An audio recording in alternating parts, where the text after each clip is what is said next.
Now, I know something curious happens once Just Add Magic comes out. Somehow or other, you end up with all the rights reverted to you and no representation. How does that work? Yeah, so my second book, is often referred to as a sophomore novel, which is not another Just Add Magic book. It's another standalone. At the time, it was called The Haunting of Sydney Mackenzie. It ended up coming out years and years later under the title Sydney Mackenzie Knocks Him Dead. That went on submission to publishers and didn't get an offer. And at that time, my agent and I reassessed and decided not to work together anymore. And that was also a hurtful situation. I didn't know if or when I would be able to get another agent.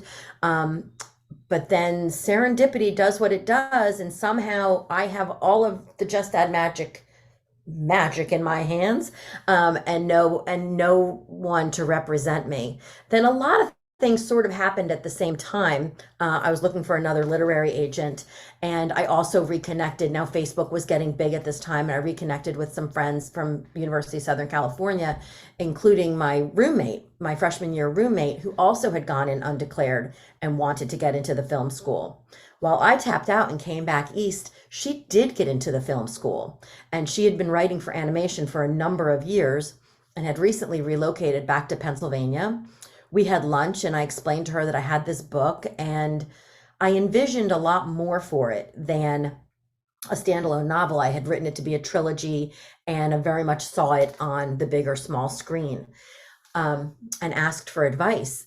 And she didn't really have anything specific. She had been a writer for animation, so hadn't been as much on the selling side of projects or and had anything to do with book adaptation. But she said, why don't you send it to the agent that I work with? I'm not sure if she can help you, but she might have some advice. So I did, and I didn't hear back from that agent for a long time. I followed up several times, and I think it might have been a year-ish later.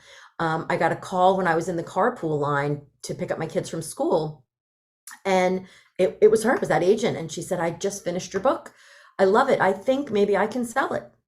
And she did. Like, I mean, there are more pieces and complexities in there, but that's the general direction that the story went. So kind of amazing. And then I also did get another literary agent. So I had two agents. I still do have two agents, and the literary agent went on to sell several more books.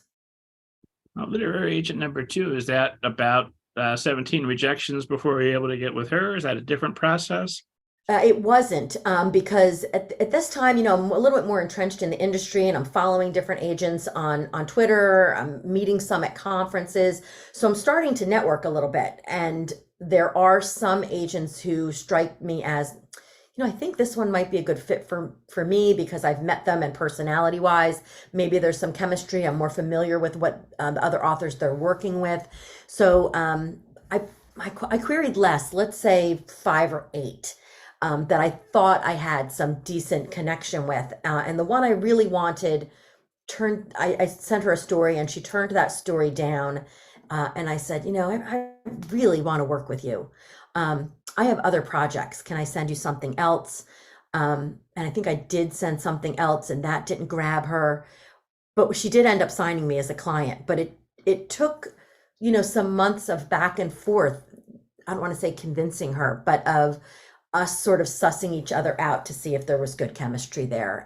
And there was, and we worked together for a very long time, and was very successful for both of us. So that year, because you don't know that Just Add Magic is going to get picked up by Amazon, it's going to be a big series. It's going to get the Emmy nomination, and one day you're going to be on the Middle Grade Ninja podcast. All of that is in your future. So for that year, when you don't have representation, you no longer have your literary agent, but you're still attending conferences. What keeps you from falling into despair? How do you persevere to the point that you can't come out successful? Oh, I can't remember at that specific time, except that I know I was so driven, and I feel like I had a lot of confidence in my ideas and some of the projects that I was working on. But I will tell you, in general, there's many little things I keep in my office, and you probably do too. But one of them is I bring this to school visits, and show it to the students.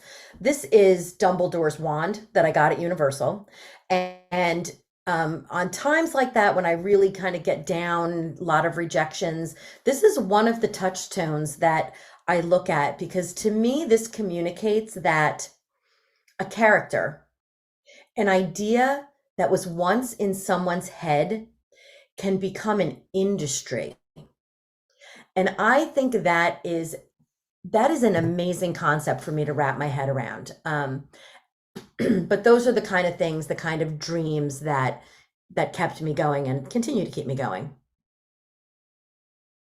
So well, let's talk a little bit about one dream I think a lot of writers who are watching or listening to us have is the idea of having your story adapted for television or film. So the Just Add Magic TV show gets underway. I'm assuming it's a smooth process from start to finish, from the time you find out they've got the option to when the show comes out, and it is amazing. No amount of dread or uncertainty in between.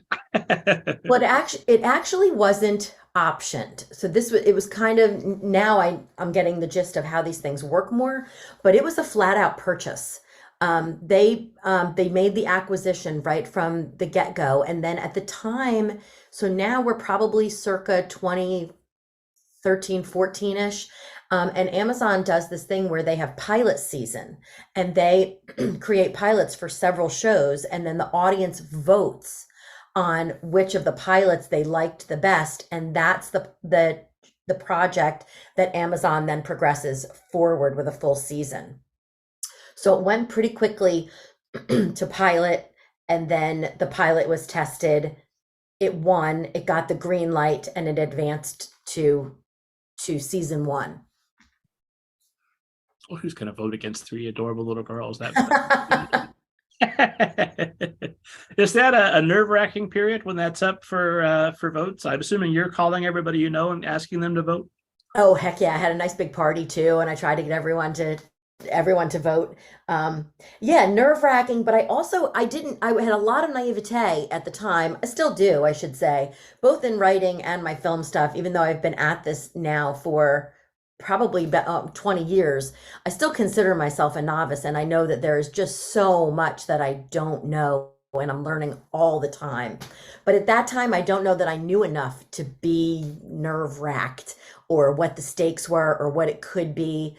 I mean, even something like a show like that getting nominated for an Emmy, even when that happened, I didn't even know that was a possibility.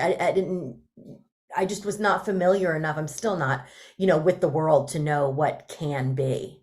But sure enough, it progresses, it goes to a season. The season does really well. And so this is how clueless I am. I start getting pictures from friends of mine who were in Manhattan. There are humongous billboards in Times Square for Just Add Magic. And I had no idea. Like, I didn't know the size and the scope of what it was at the time, or what it could be. So I was kind of along for a ride.